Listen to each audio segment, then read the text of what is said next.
Hare Nama Hare Nama eva kevalam Kalo nasteva nasteva nasteva gatiranyata.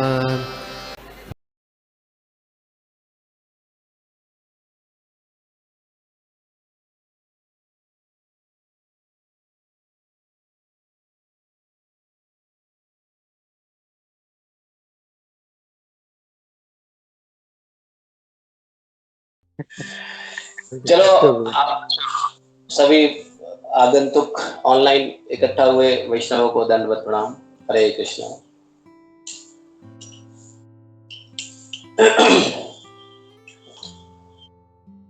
ओम नमो भगवते वासुदेवाय। ओम नमो भगवते वासुदेवाय।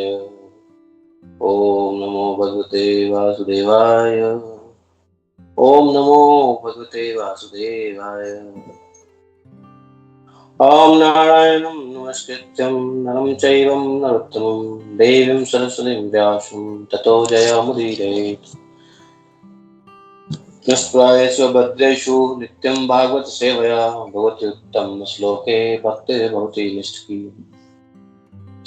ओम जन्मान्तस्य त्वन्वयादितरतः चार्थे सह विघ्नशराट् तेने ब्रह्महृदादिकवये मुह्यन्ति यत् सूर्यः तेजोवारी मृदां यथा विनिमयो यत्र त्रिसर्गो अमृषां धाम्ना स्वेन सदा निरस्तकुहकं सत्यं परमं धीमहि।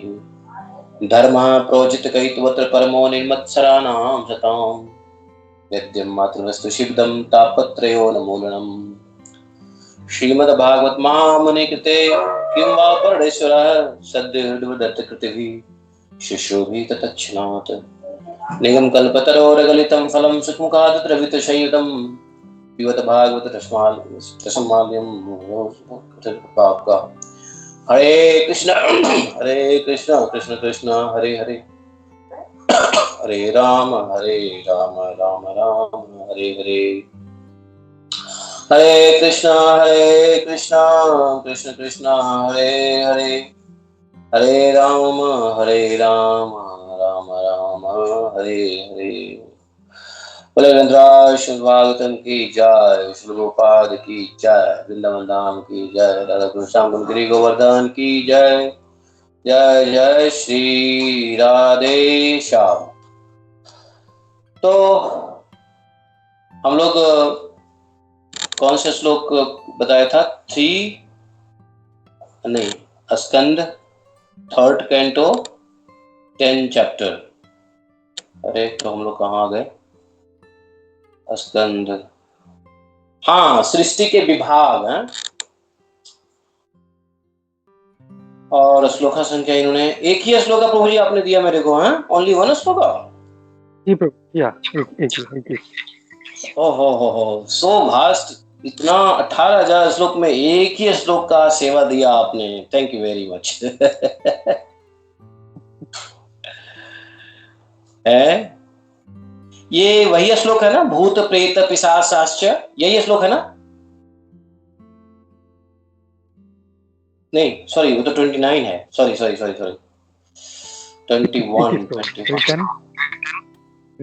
हाँ, तिरश्चामष्टमः सर्गः, ये है ना? तिरश्चाम अष्टमः सर्गः स अष्टाविंशत, यही है ना? अष्टाविंशतो द्वदो मतः है। ओके, हरे कृष्णा। तो आज का श्लोक जो है, जी जी जी जी जी, तो ये जो है तीसरे स्कंद के 10वें अध्याय का 21वां श्लोक है, जिसमें ये प्रसंग चल रहा है कि विदुर जी गए हुए हैं कहाँ? हरिद्वार, और वहां मैत्रेय मुनि से भागवत कथा सुनने का उनको रिकमेंडेशन हुआ था। किससे? उद्धव जी से। उद्धव जी ने भगवान का संदेश सुनाया था विदुर जी को, और विदुर जी सारा खैर खबर लेने के बाद विदुर जी चले गए हरिद्वार, और हरिद्वार में आनंदवन क्षेत्र में ही मैत्रेय जी से भागवत की कथा सुनी और उसी कथा के दौरान ये चल रहा है। मैत्रेय उवाच, आई थिंक यही है, मैत्रेय जी बोल रहे हैं। विदुर जी ने प्रश्न किया था और मैत्रेय जी जवाब दे रहे हैं अपनी कथा से। तो इसको पढ़ते हैं श्लोक को।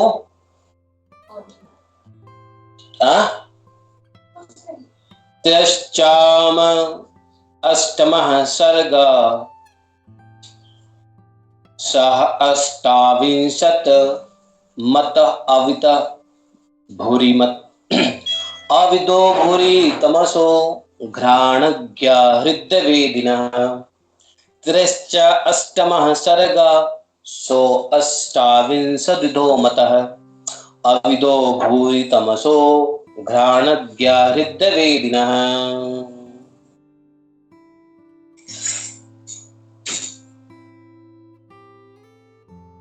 देखो,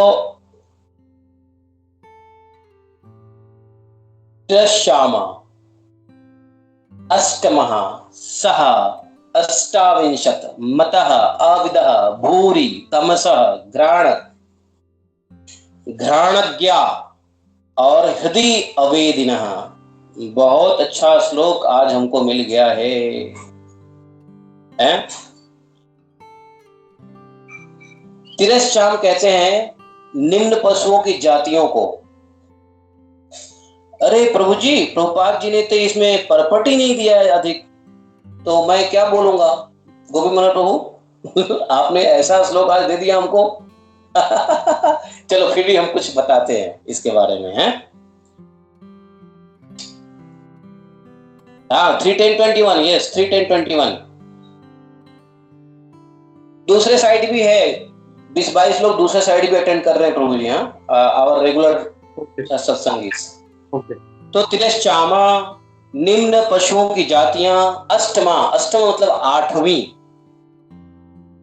सर्ग सृष्टि सह वे हैं, और अष्टाविंशत 28 विध प्रकार, मतः माने हुए, अविदः कल के ज्ञान से रहित, अविदः, और भूरि, भूरि कहते हैं ना, भूरि भूरि मतलब अत्यधिक, तमशः अज्ञानी, घ्राणज्ञा मतलब गंध से इच्छित वस्तुओं को जानने वाले, हृदय अवेदिना हृदय में बहुत कम स्मरण रखने वाले।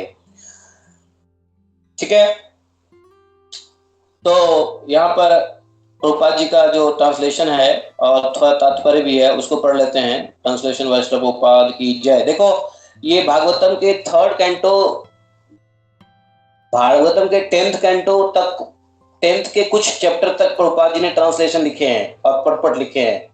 तो purport and translation bye Srila Prabhupada की जय। 8वीं सृष्टि निम्नतर जीव योनियों की है और उनकी 28 विभिन्न जातियां हैं। ठीक है, वे सभी अत्यधिक मूर्ख और अज्ञानी होते हैं।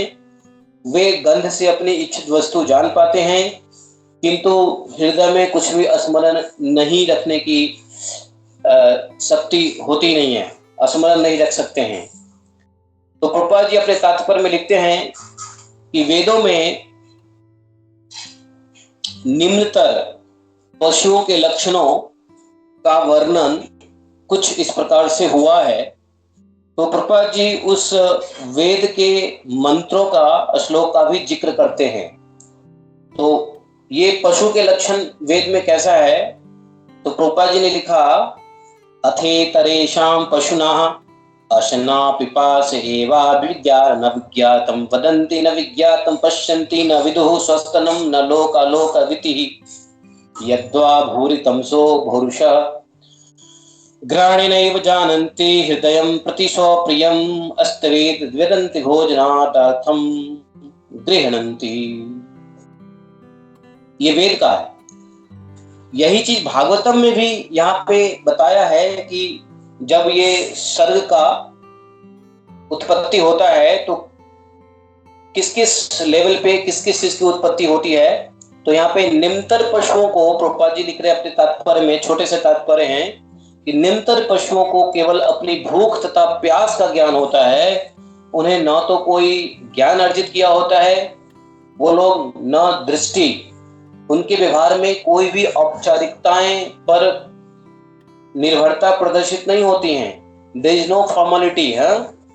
अत्यधिक अज्ञानी हैं, वे अपनी इच्छित वस्तुओं को केवल गंध से ही जान सकते हैं और ऐसी बुद्धि से इतना ही समझ सकते हैं कि क्या उपयुक्त है, क्या उनका अनुपयुक्त है। उनका ज्ञान एकमात्र भोजन करने तथा सोने तक सीमित है। इसलिए सर्वाधिक खूंखार निम्नतर पशु तथा बाघ तक को नियमित रूप से भोजन तथा सोने के लिए आवास का स्थान देकर पाला जा सकता है। एकमात्र सांप ऐसे हैं जिन्हें इस तरह से नहीं पाला जा सकता है। क्या मतलब? जितने खूंखार, सर्वाधिक खूंखार निम्नतम पशु या बाघ कह लो, इनको नियमित रूप से भोजन दे दो और रहने के लिए आवास दे दो तो वो एक स्थान पे पाला जा सकता है। प्रभुपाद जी लिख रहे हैं। लेकिन सांप ऐसा नहीं होता, सांप के साथ ऐसा नहीं हो सकता। सांप को आप भोजन भी दे दो और रहने के लिए जगह दे दो, फिर भी वो एक जगह टिकेगा नहीं, वो सरक लेगा।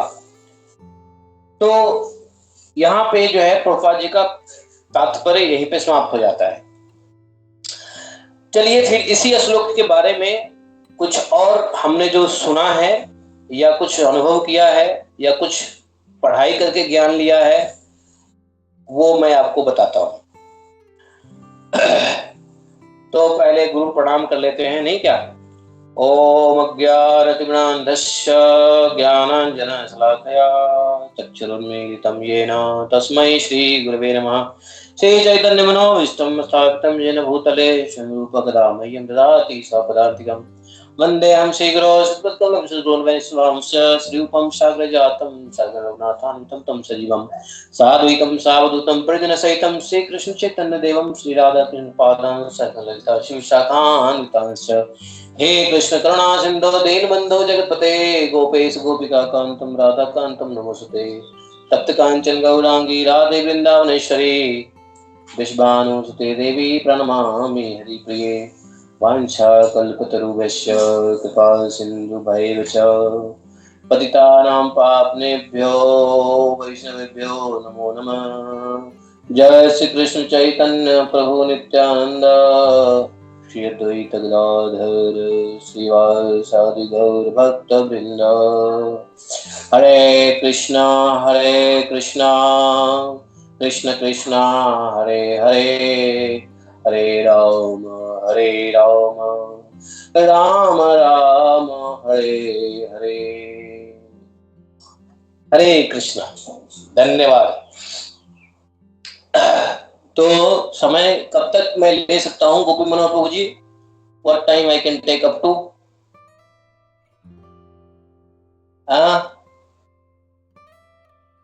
आवाज नहीं आ रही है?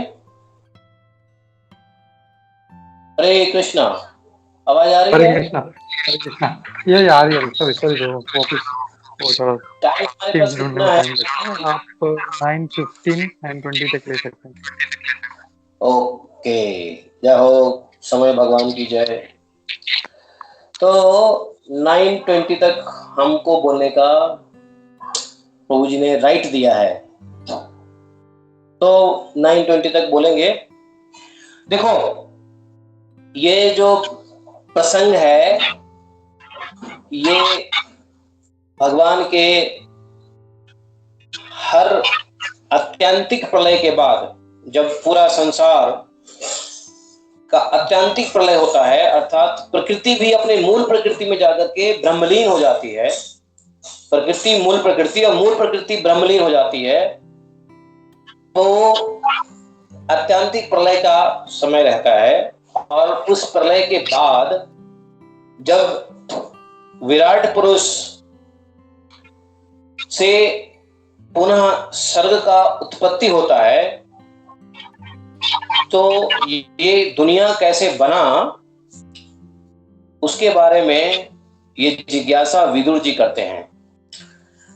तो ये सर्गों के बारे में जो उत्पत्ति है उसके बारे में बताते हैं। तो देखो ऐसा है कि भागवतम ही एक ऐसा पुराण है जहाँ पे हम इतनी सरलता से समझ सकते हैं भगवान के क्रिएशंस को। जितने भी ग्रंथ हैं श्रीमद् भागवतम के अलावा वेद इटसेल्फ कह लो, श्रुति और दो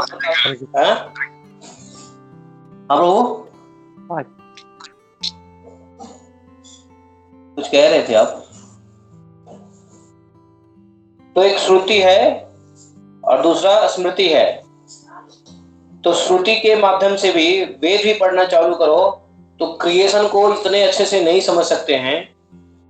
और अगर कोई पुराण उपनिषद भी उठा लो तो उसमें भी जो क्रिएशन भगवान के सर्ग विसर्ग अनुसर्ग और ये जो विराट पुरुष से लेकर के नारायण के स्वरूप से लेकर के एक चींटी तक, कहते हैं ना विराट पुरुष से नारायण से लेकर के चींटी तक के क्रिएशंस को, चींटी से भी नीचे सूक्ष्म जीव की क्रिएशन को इस सर्ग इटसेल्फ को कर समझने में बहुत मुश्किल होने वाली है और बहुत समय लग जाता है।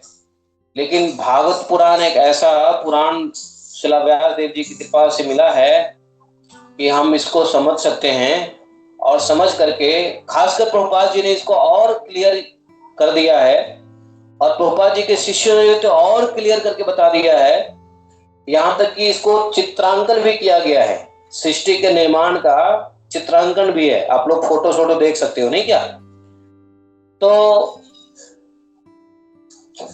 यह क्यों समझना आवश्यक है कि भगवान हम समझे कि जहां हम रह रहे हैं वहां हमारी स्थिति क्या है और हमसे ऊपर के अलग अलग प्रकार के सर्गों की रचनाएं कैसे हुई है, उनकी क्या लिमिटेशंस हैं, उनके क्या उपलब्धियां हो सकती हैं उनसे उनके जीवन में। तो हम देखेंगे कि जितने भी सर्ग की उत्पत्ति होती है और जितने भी प्रथम सर्ग, द्वितीय सर्ग, तृतीय सर्ग, आपने पहले श्लोकों में सुना होगा सातवीं सृष्टि जो जिसमें 6 प्रकार के प्राणी आते हैं। आपने 20वें श्लोक में सुना होगा, 20वें श्लोक में सुना होगा, कल सुना होगा, कल था ना, डेली होता है ना एक क्लास गुरु जी, तो कल सुना होगा आप लोगों ने, जिसमें 6 प्रकार के, हाँ, जिसमें 6 प्रकार के फूल, पत्ते, पौधे, लताएं, है ना, ये सब 7वें प्रकार के सर्ग हैं। फिर उससे पहले वाली सर्ग में देखा होगा आपने कैसे ब्रह्मा जी के द्वारा क्रिएशन हुआ। तो ये सब दुनिया एक तरीके से जो बनी, तो दुनिया लोग जब भागवतम नहीं समझेंगे, भागवतम के 3रे स्कंद में या 5वें स्कंद में जो क्रिएटिव इम्पेटस है, तो उससे जब तक हम ज्ञान नहीं लेंगे हमको पता ही नहीं चलेगा। और जब तक हम भागवतम नहीं पढ़ेंगे तब तक हम एक ही गीत गाते रहेंगे, दुनिया बनाने वाले काहे को दुनिया बनाया और कैसे दुनिया बनाया। अरे काहे को दुनिया बनाया वही भागवतम में है और कैसे दुनिया बनाई वो भी भागवतम में है। तुम काहे को उधर गीत गाए क्या बोलते हैं, बेवरा रहे हो, है? भागवतम पढ़ो तुमको पता चल जाएगा काहे को दुनिया बनाया और कैसे दुनिया बनाया। है कि नहीं? बचपन से ये गीत मैं सुनते आ रहा हूँ। ये गीत 1980s का था, नहीं क्या? दुनिया बनाने वाले काहे को दुनिया बनायो, काहे को बनाया तूने मिट्टी का पुतला। अरे काहे को बनाया, उसका पूरा प्रयोजन है, उसका पूरा प्लानिंग है, उसकी व्यवस्था है, भगवान ने किया हुआ है। और उस सब की व्यवस्था किस लिए किया हुआ है? जितने भी सर्ग विसर्ग, ये सब के सब हम मनुष्यों के लिए है। जितना भी इकोसिस्टम, साइंस में इसको क्या कहते हैं? इकोसिस्टम। जो भगवान ने पौधे बनाए, सरीसृप बनाया, अस्थावर बनाया, जंगम बनाए, भगवान ने पंचतत्व का निर्माण किया, पंचतत्व का तन्मात्राओं के साथ, उसके अधिष्ठात्री महातत्व के साथ इस शरीर को बनाया। इस शरीर के अंदर भगवान स्वयं अपनी माया के रूप में प्रवेश कर गए, ठीक है? उसके अलावा अन्य पशु पक्षियों को बनाया, पेड़ पौधों को बनाया, लता लते लताह को बनाया। इसका कारण क्या है? इसका कारण सिर्फ और सिर्फ इस प्राकृतिक जगत में एक तो जीवों की इच्छाओं और उसके संस्कारों को क्रियात्मक प्रतिभूत फलीभूत करने के लिए सब बनाया। दूसरा, इन सब से मनुष्यों के लिए एक इकोसिस्टम दिया भगवान ने। इस इकोसिस्टम से एक प्राणी है जो भगवान के स्वरूप को लिया हुआ है, जो विराट पुरुष का स्वरूप है ना, वैसा ही स्वरूप एक योनि को दिया हुआ है। जितनी भी योनियां हैं, आप लोग जानते हो कितनी योनियां हैं, 84 लाख योनियां कहते हैं ना। तो 84 लाख योनियों में अलग अलग सर्गों में अलग अलग योनियां बनाया भगवान ने, जिसमें 7वें 8वें सर्ग की बात ये 21वें श्लोक में किया गया है, जिसमें 28 अलग अलग प्रकार की जातियां हैं। लेकिन इन जातियों में कोई भी जाति ऐसा नहीं है, इन 28 प्रकार के 8वें सर्ग के 28 प्रकार के जातियों में कोई भी ऐसा जाति प्रजाति नहीं है जो भगवत प्राप्ति कर सके, जो भगवत ज्ञान प्राप्ति कर सके, कोई नहीं है। तो फिर ये योनियां बनाई क्यों गई? ये सर्ग सृष्टि बनाया क्यों गया? 8वीं सृष्टि क्यों बनाया गया? तो इसका बड़ा व्यापक अर्थ है, मीनिंग है, प्लानिंग है भगवान का। एक तो हम मनुष्यों के लिए जो भगवान के लिए बड़े प्रिय हैं, भगवान ने अपना स्वरूप दिया है इस योनि को। जानते हो, मनुष्य योनि को भगवान ने अपना स्वरूप दिया है। विराट पुरुष के रचनाओं को आपने सुना है? मैत्रेय जी ने कहा था पहले, आप लोगों ने सुना होगा किस प्रकार से विराट पुरुष का अलग अलग अंगों का निरूपण हुआ। किस प्रकार से विराट पुरुष का पहला अंग क्या था? मुख, नासिका, चक्षु, कान, फिर उदर आया, 2 हाथ आए, 2 पैर आए, उपस्थ इंद्रिय आया, मलमूत्र इंद्रिय आया, है नहीं? तो इस प्रकार से विराट पुरुष का जो रूप है, विराट पुरुष अर्थात नारायण अपने ही फॉर्म को मनुष्य के रूप में दे दिया। इसलिए मनुष्य को भी नर कहते हैं, नर। वैसे नर किसको कहते हैं मालूम है? जल को कहते हैं नर, जल को कहते हैं नर, हैं? तो भगवान जल में रहते हैं, नारायण जल में लेटे रहते हैं ना, इसलिए नर नारायण, जिसका अयन ही नर हो अर्थात जल में, जिसका शयन स्थान ही जल है, इसलिए नारायण। और हम नर रूप में आ गए, भगवान ने अपना रूप लिया ब्रह्मा जी से स्पेशल रिकमेंडेशन के साथ कि भाई एक योनि तो ऐसी बनाओ जो हमसे प्रेम से कर सके।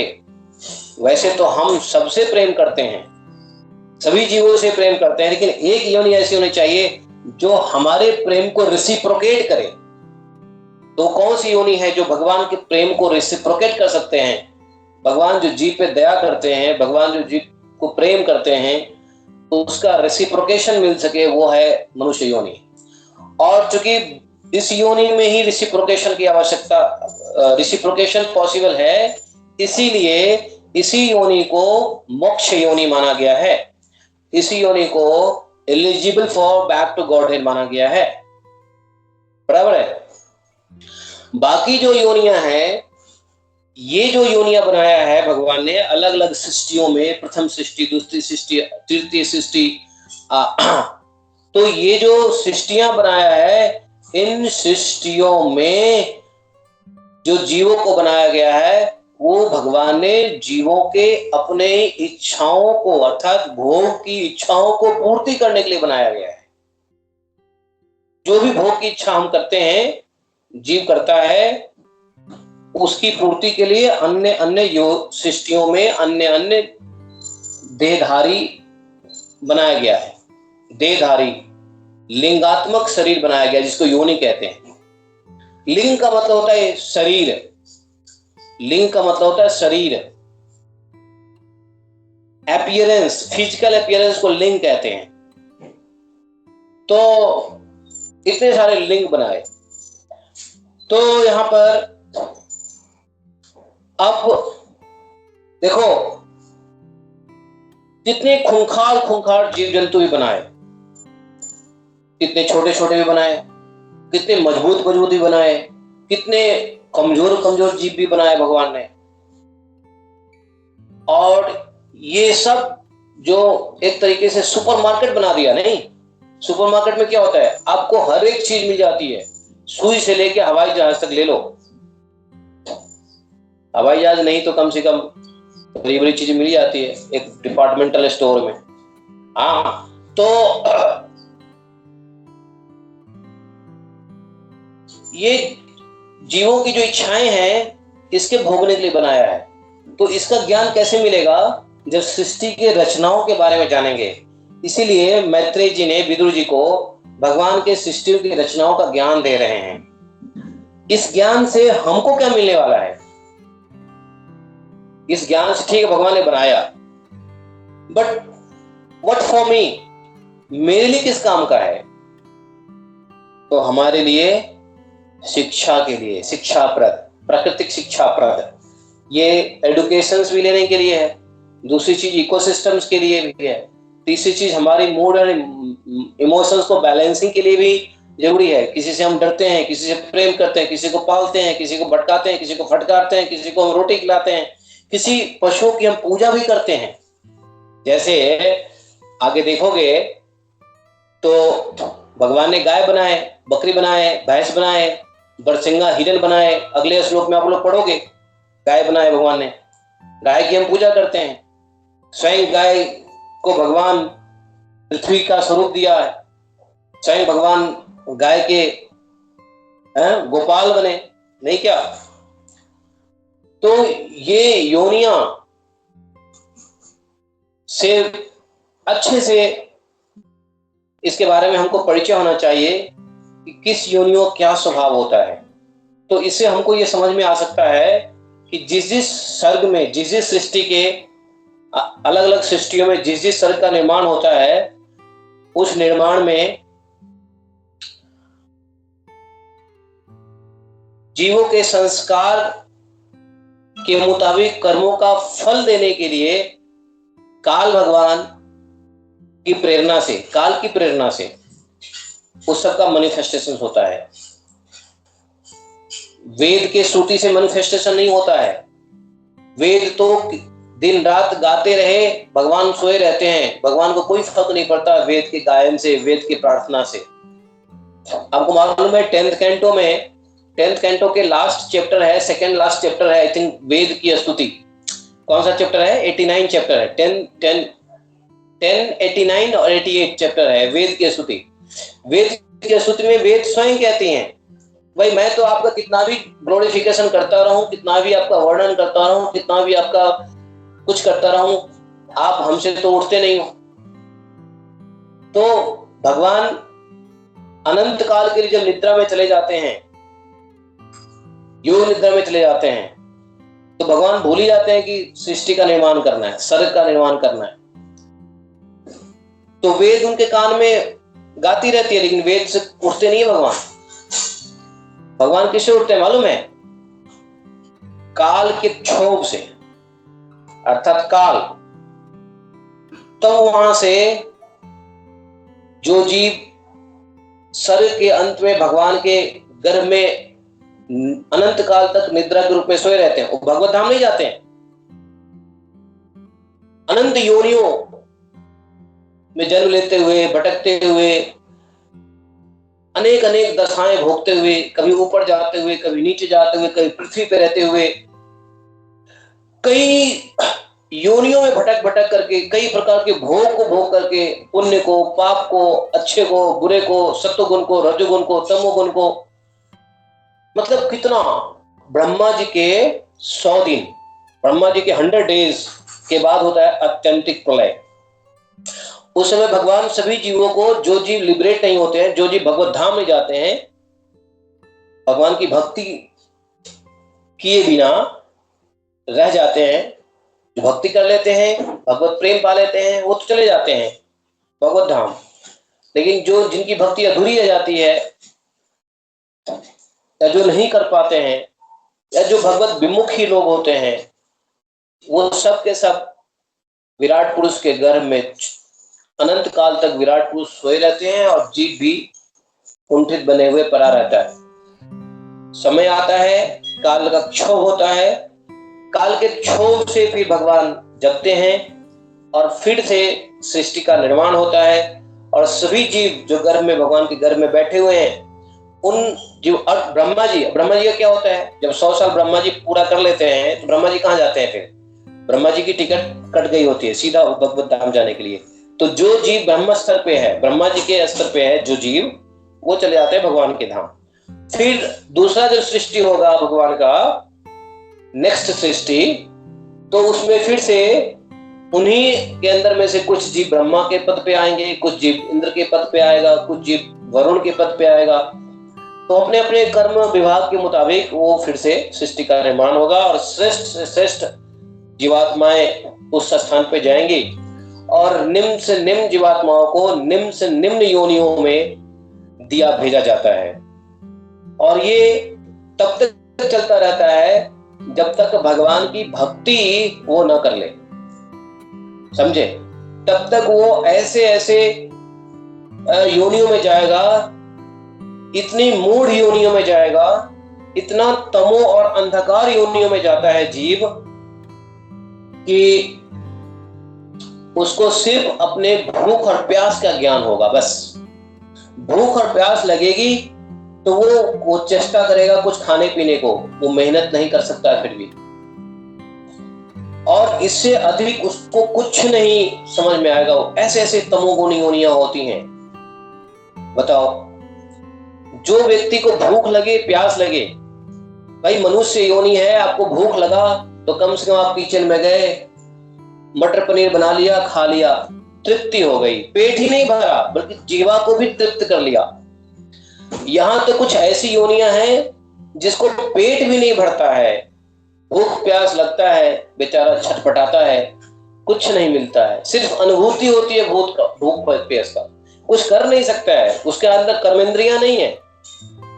अगर कुछ मिलेगा भी तो भगवान की कृपा से ही मिलेगा, अदरवाइज उसको वो भोगना है। भूख की इच्छा हो रही है, आपको भोजन ही नहीं मिलेगा, क्या कर लोगे? रेंगोगे, रेंग करके कहीं जाओगे, कुछ मिल जाएगा, मिल जाएगा। चींटी को देखो कितना मेहनत करना पड़ता है, किलोमीटर तक चींटियां चलती रहती है, कुछ मिलता है तो ठीक है, नहीं तो चलते रहो चलते रहो चलते रहो, बीच में मर जाओ, उम्र खत्म हो गया, मर जाओ, नहीं, भागते रहते हैं, कुछ काम करना होता नहीं करना होता है।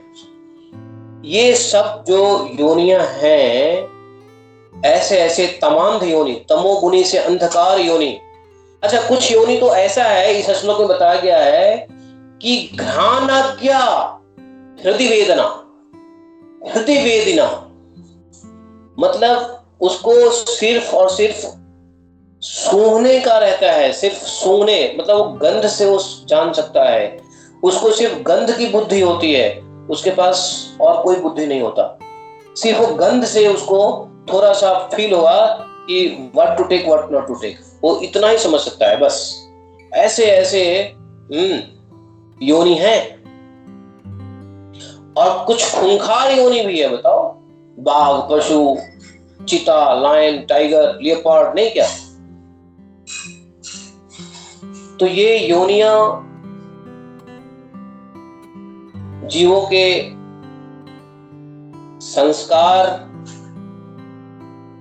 रूपी जो अस्फुलिंग शरीर जिसका चित्त निवृत्त नहीं हुआ, उसको भोग दिलाने के लिए अलग अलग प्रकार के सृष्टियों में भगवान शरीर निर्माण करते हैं,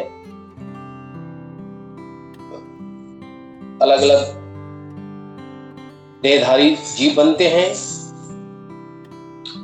तो हमको यहाँ पे क्या सीखना चाहिए कि देखो, अब कोई कहेगा कि नहीं नहीं ठीक है, व्हाट टू डू, चलो ठीक है, कई जन्म होने दो, कोई फर्क नहीं पड़ता, आज मनुष्य है, कल कीड़े मकोड़े हो जाएंगे, अरे ठीक है, जीना मरना तो संसार का नियम है, अंत में व्हाट।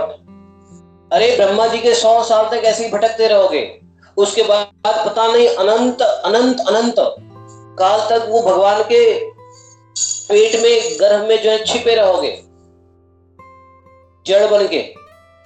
और फिर भगवान की जब कई मिलियन ट्रिलियन शायद ईयर्स, जो कि कल्पना नहीं कर सकते हो, के बाद फिर सृष्टि का रचना होगा, फिर से तुम जन्म लोगे, फिर से इतना कष्ट करोगे।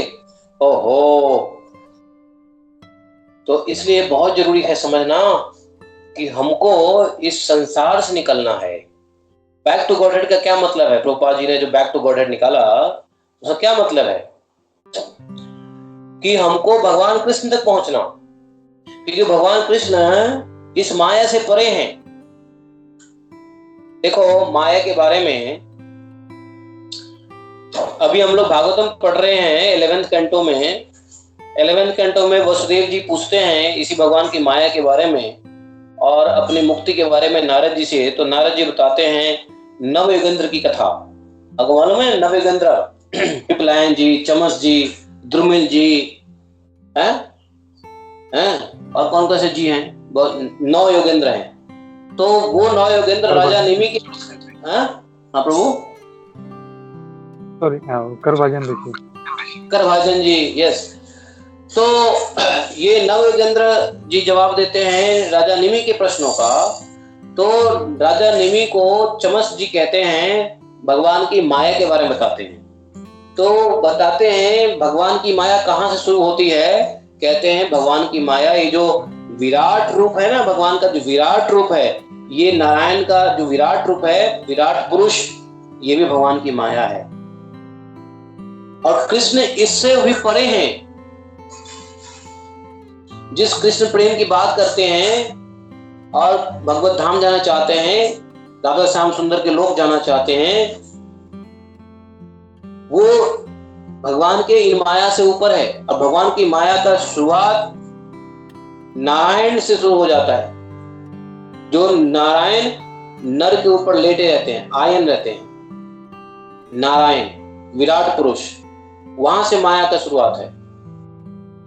तो अनंत काल तक अगर हम नहीं भी भगवत धाम जाना चाहेंगे तो अनंत योनि ब्रह्मा जी के 100 ईयर्स तक भुगतते भुगतते भुगतते भुगतते भुगतते भुगतते, क्योंकि आत्मा है ना, आत्मा तो नश्वर है, आत्मा तो नश्वर नहीं है ना। तो आत्मा अनश्वर है, अर्थात आत्मा इटर्नल है, परमानेंट है। तो आत्मा का तो नाश हो ही नहीं सकता, चाहे कितना भी घिस लो पिट लो, है नैनम छिन्दन्ति शास्त्राणि नैनम दत्ति पावकः। कितना भी यहाँ की प्रलय काल की अग्नि भी आत्मा को जला नहीं सकती है। अरे छोड़ो, ये आपका गैस स्टोव की अग्नि क्या जलाएगा आत्मा को? किसी के घर में आग लग गया, आदमी जल गया, तो आत्मा को क्या जलाएगा?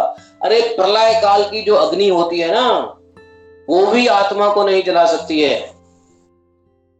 तो आत्मा और आत्मा के साथ जो लिंग शरीर है वो मोटा होता जाता है, और ये सूक्ष्म शरीर है, ये भी नहीं जलेगा।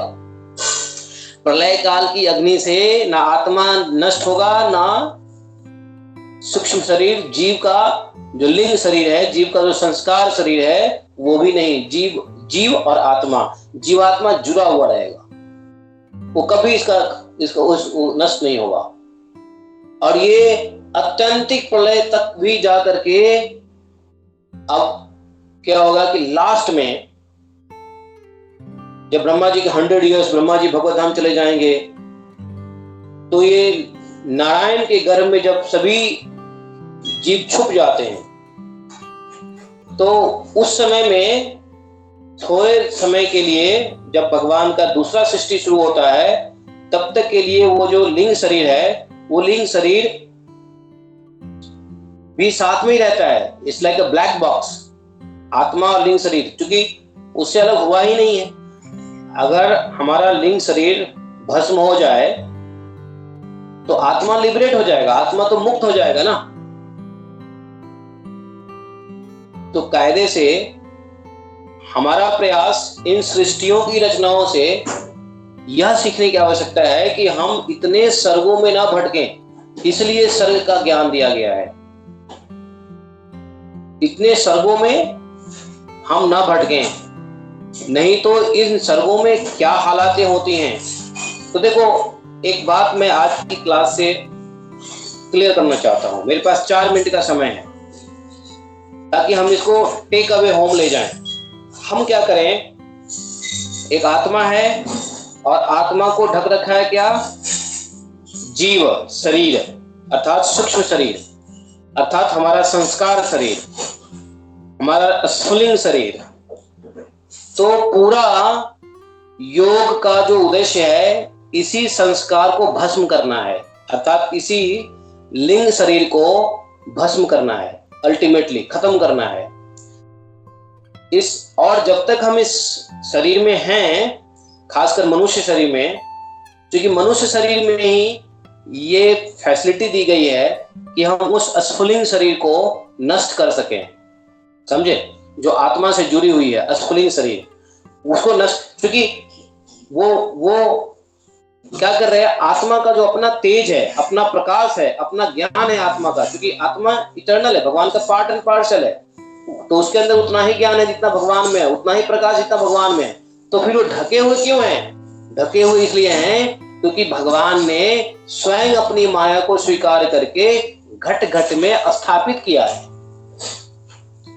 चिंगारी के फॉर्म में, having less potency, covered itself by own माया, भगवान के त्रिगुणात्मक माया से घिरे हुए हैं। और ये जो त्रिगुणात्मक है, ये जो हमारा लिंग शरीर है, यही है हमारा शटल बॉडी, यही हमारा स्फुलिंग शरीर, यही हमारा संस्कार शरीर, और यही है हमारा जीव शरीर। इसी को खत्म करना है। सभी योग का, शास्त्र का, दर्शन का, जप का, तप का, भक्ति का, सबका जो उद्देश्य है कि अपने संस्कार शरीर को शून्य करें। तो भक्ति जो लोग करते हैं मनुष्य योनि में, तो भक्ति करके उनका संस्कार शून्य हो जाता है, लेकिन फिर भी संस्कार शून्य होने के बाद भी जब तक कोई शरीर में होते हैं तब तक उनका जो लिंग है वो शिवलिंग बन जाता है। भक्त का जो आप भक्ति करते हैं, भक्ति करने के बाद क्या होता है, एक समय आता है आपने संस्कार को शून्य कर लिया, मान लो भक्ति प्रगल्भ हो गई, बड़े बड़े संत भक्ति प्रगल्भ हो गया, भक्ति में बहुत एडवांस हो गए, हमारे गोस्वामी लोग हैं, वृंदावन के बड़े बड़े संत जिन्होंने भगवान के साक्षात दर्शन प्राप्त किए हैं। तो कौन संत होते हैं, कौन मनुष्यधारी शरीर होता है, जीव होता है, जिनको भगवान, जिनके साथ खेलते हैं, आज भी खेलते हैं, जिनको भगवान दर्शन देते हैं। तो ऐसे भक्तों को दर्शन देते हैं जिनका जो लिंग शरीर है वो शिवलिंग बन गया है, अर्थात मंगल हो गया है, उनके संस्कार नष्ट हो गए हैं, लेकिन फिर भी जगत कल्याण के लिए, भगवान की भक्ति के लिए, भगवान के साथ खेलने के लिए, भगवान को मनोरंजन करने के लिए, भगवान भी चाहते हैं ना क्रीड़ा करना। भगवान कहते हैं ना, वेद का एक मंत्र है ना, एको हम बहुश्याम, भगवान, और गीता में भगवान को कई जगह पे बताया है कि जब आप क्रीड़ा करना चाहते हैं तो संसार का उत्पत्ति करते हैं, तो भगवान क्रीड़ा करना चाहते हैं। तो कैसे जीवों के साथ क्रीड़ा करेंगे? डर्टी के साथ, डर्टी जीव के साथ नहीं क्रीड़ा करेंगे। अरे आप लोग खेलते हो, हम लोग खेलते हैं, तो आपस में हम लोग खेलते हैं लाइक माइंडेड, बीच में कोई आ जाए फटा चिट्टा कपड़ा पहने हुए भिखारी टाइप का, आप उसको अपने खेल में ले लोगे? नहीं लोगे ना, उसको कहोगे नहीं साइड बैठ, तू हमारा आदमी नहीं है। खेलते किसके साथ है? हम अपने लाइक माइंडेड के साथ खेलते हैं। भगवान किसके साथ खेलेंगे? लाइक माइंडेड के साथ खेलेंगे। भगवान जो क्रीड़ा करना चाहते हैं, इसीलिए तो स्वर्ग का उत्पत्ति किया भगवान ने, ये सृष्टि की निर्माण क्यों किया? भगवान अकेले थे और भगवान बहुत होकर के खेल करना चाहते हैं, भगवान आनंदित होना चाहते हैं, भगवान भी मनोरंजित होना चाहते हैं। तो लेकिन हुआ क्या? भगवान ने सृष्टि की रचना किया खेल के लिए, क्रीड़ा के लिए। यहां तो हमारा मन दूषित हो गया, हमारा संस्कार शरीर जो है दूषित हो गया, अमंगल अशिवलिंग हो गया है? तो भगवान दूषित लिंग के साथ, दूषित शरीर के साथ, दूषित वासनाओं के साथ नहीं खेलेंगे। तो भगवान खेलेंगे किसके साथ? जिसकी शुद्ध लिंग हो गया हो, जिसका लिंग शिवलिंग हो गया। शिव का मतलब होता है मंगल, लिंग का मतलब शरीर, मंगल शरीर हो गया हो। तो शिवलिंग होता है जब आपके सारे संस्कार नष्ट हो जाते हैं, जब विषय वासनाओं के सारे संस्कार, जो विषय वासना त्रिगुणात्मक गुण से उत्पन्न होता है, तो जब हम गुण से ऊपर उठ जाएंगे और वासनाएं नष्ट हो जाएगी, अर्थात जब हम गुणातीत हो जाते हैं, भक्त गुणातीत हो जाता है और उनके सारे वासनाएं नष्ट हो जाती है, तो उनका जो शरीर है मंगल शरीर होता है, शिवलिंग हो जाता है। और तब भगवान वैसे मंगल जीवात्मा के साथ, अर्थात शिवलिंग आत्मा के साथ भगवान खेल करते हैं, भगवान दर्शन देते हैं। ऐसे भक्तों के साथ खाते हैं, पीते हैं, नहाते हैं, धोते हैं, और फिर भगवान ऐसे जीवों का कल्याण करने के लिए भागवत ज्ञान देते हैं और फिर उसको भगवत धाम ले जाते हैं। समझ गए? तो सृष्टि के निर्माण तो पढ़ो समझो, लेकिन इसके पीछे का रहस्य भी जानो कि भगवान को जरूरत क्यों पड़ी ये 8वें सर्ग में इतने इतने गंदे गंदे तमोगुणी वाले जीव को निर्माण करने की जरूरत क्यों पड़ी भगवान को? नहीं पढ़नी चाहिए थी, लेकिन पढ़ रही है। क्यों? क्योंकि भगवान के कृपा से मनुष्य का शरीर मिला है, लेकिन हम अपनी इच्छाएं, कामनाएं, व्यसन से, अवगुण और दुर्गुण से, आसक्तियों से, प्रकृति गुणों के मनोरंजन से, भगवान कहते ठीक है, हम तो तुम्हारे साथ खेलना चाहते थे, अब तुम जो है प्रकृति में खेलना चाहते हो, तो तुम जाओ प्रकृति के साथ खेलो, हम चले अपने धाम में बैठे हुए, हम प्रकृति में आ जाते हैं, है कि नहीं? और उसी प्रकृति में इन सभी योनियों को हम घूमते रहते हैं। कभी मांस खाने की इच्छा है तो चलो ठीक है, बाघ बन जाओ। बेटा मनुष्य योनि में कितना मांस खाओगे? नहीं पचा पाओगे। बाघ बन जाओ, शेर बन जाओ, चीता बन जाओ, खाते रहो मांस खाओ, सो जाओ, उठो तो मांस खाओ, फिर सो जाओ। ऐसे ऐसे लोग को ऐसी योनियां मिलती हैं। मदिरा पीना है, ठीक है बेटा, मनुष्य योनि में कितना मदिरा पी लोगे? लीवर खराब हो जाएगा, जल्दी जल्दी मर जाओगे। एक ऐसी योनि में भेज देता हूं जहां पे अनंत काल तक मदिरा पीते रहो, एंजॉय करो, उठो तो पियो और पीते हुए सो जाओ। तो भगवान तो देखो ऐसा है, भक्तों के जीवों से प्रेम करते हैं और जीवों के सुहृद है भगवान।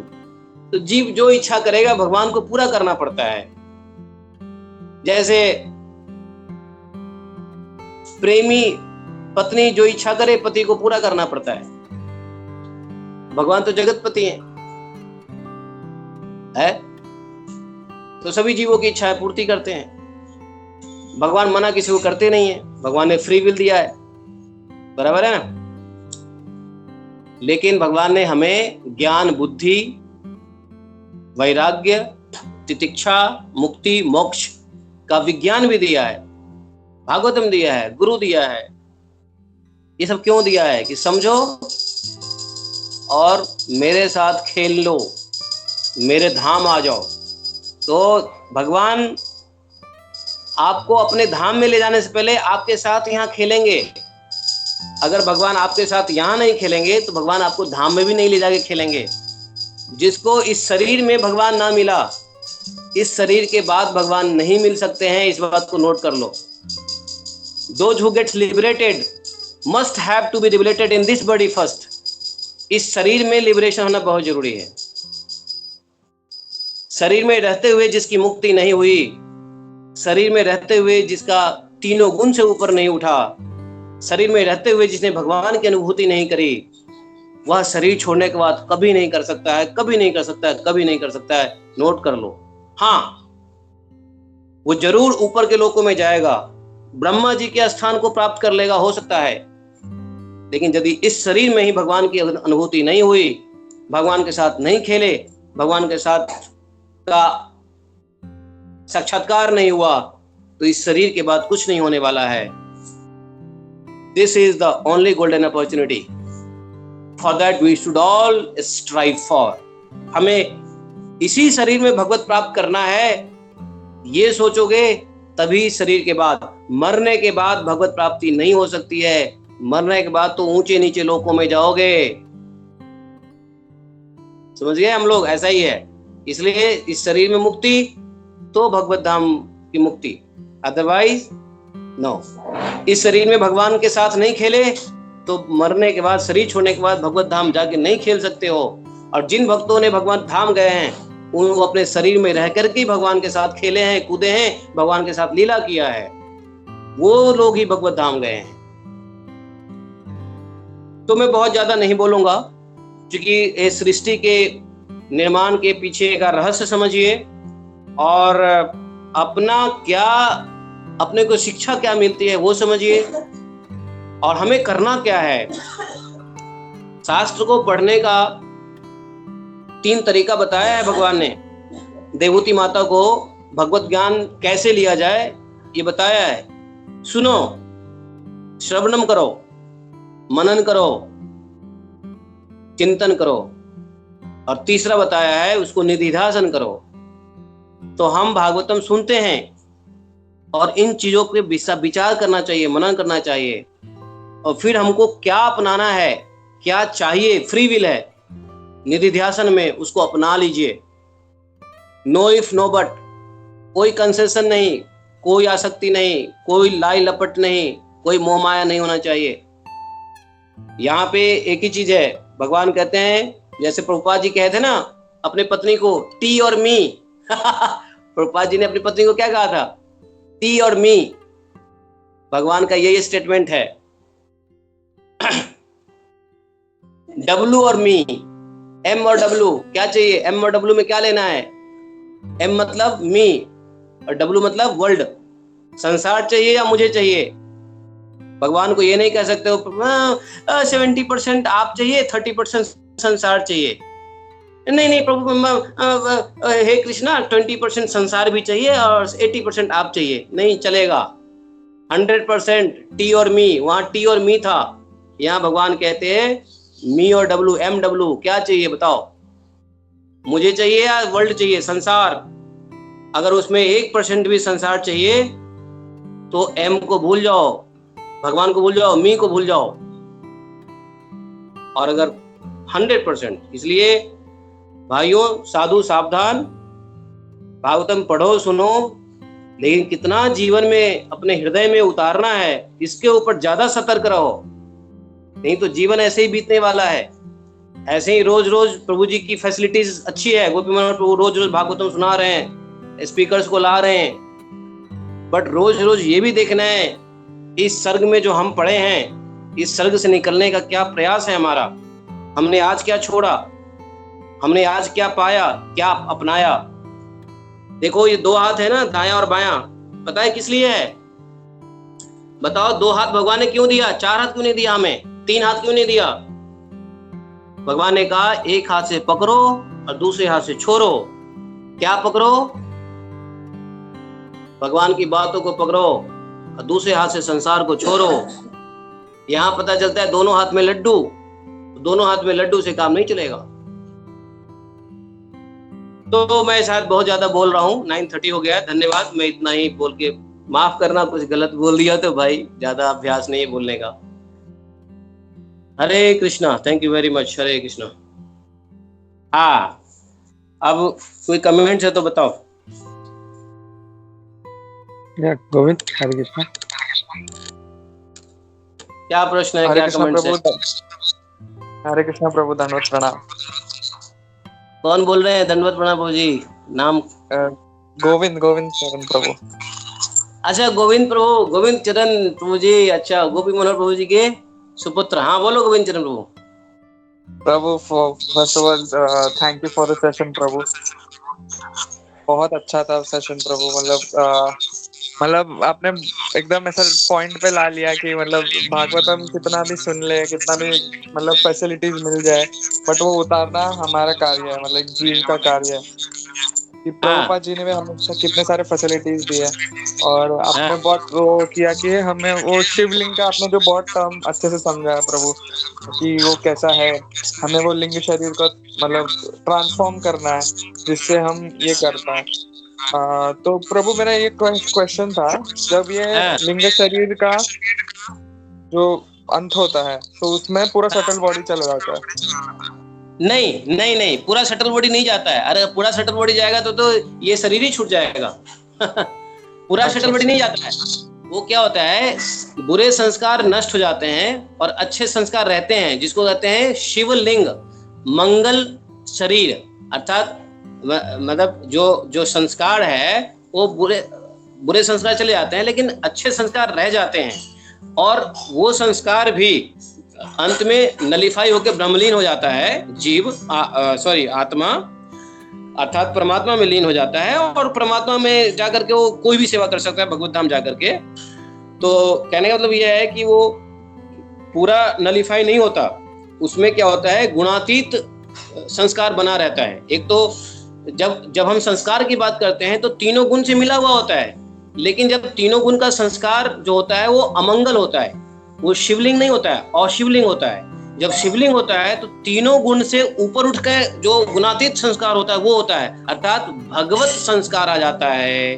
तब जाके भगवान उसके साथ खेलते हैं। जब भगवान अपना गुण, भगवान गुणातीत हैं, भगवान देख लेते हैं कि भक्तों के अंदर में गुणातीत भाव आ गया है, गुणातीत संस्कार आ गया है, तो भगवान उसके साथ खेलते हैं, हंसते हैं, गाते हैं, खाते हैं, पीते हैं। अंडरस्टैंड? यस प्रभु, क्लियर प्रभु एकदम। थैंक यू सो मच प्रभु। बहुत बहुत गंभीर विषय आप पूछते हो भाई। गोविंद चरण, एक बार इधर आ जाओ राधा कुंड पे थोड़े दिन के लिए, कुछ और समझा देंगे। देखो ये सब सीक्रेट जानना जरूरी है, ये सीक्रेट सब नहीं जानेंगे तो क्या पता चलेगा। दिन रात चलती रहेगी, जिंदगी चलता रहेगा, म्युनिसिपैलिटी का पानी आएगा कभी नहीं आएगा, बिल भरेंगे नहीं भरेंगे, यही जीवन यही चलता रहेगा क्या?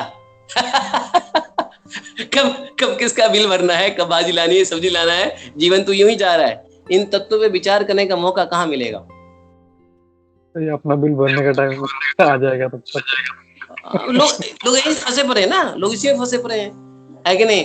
आज गाड़ी का सर्विस कराना है, आज घर का ये प्रॉब्लम है, आज बिल जमा करना है, मामा जी ने ये कह दिया, मम्मी जी ने ये कह दिया, सास ने ये कह दिया, ससुर ने ये कह दिया, आज जो है ना इसकी शादी है, परसों उसका ब्याह है, उसका आज बर्थडे है, उसका ये है, आज यहाँ कीर्तन है, आज भजन है, बस काम चल रहा है। अरे भाई, कीर्तन भजन से ही काम चल जाता तो भगवान ब्रह्म ज्ञान, कीर्तन और भजन से हमारा संस्कार जो है शुभ हो जाएगा। ये सही है, चैंटिंग एंड भजन से हमारा संस्कार शुभ हो जाएगा, हमारा संस्कार जो है शिवलिंग हम बन जाएंगे फॉर श्योर। लेकिन टॉप ऑफ दैट ब्रह्म ज्ञान चाहिए, ज्ञान चाहिए। देखो गोपियों के तो संस्कार खत्म हो गए थे ना प्रभु जी, गोपी को तो कोई संस्कार, गोपी तो संस्कार शून्य थे, मतलब अमंगल संस्कार था ही नहीं गोपी का, जो भगवान के साथ इतना अत्यंतिक लीला किया। लेकिन फिर भी गोपियों को भगवान ने ब्रह्म ज्ञान दिया। कहाँ दिया? कुरुक्षेत्र में दिया। और देखो ये सुखदेव गोस्वामी लिखते हैं कहाँ पर, दसम स्कंद के 85 चैप्टर में जाओ, 83 84 चैप्टर में, जब ये कुरुक्षेत्र में भगवान जाते हैं, वो सूर्य ग्रहण की मेला में, याद है ना आप लोगों को?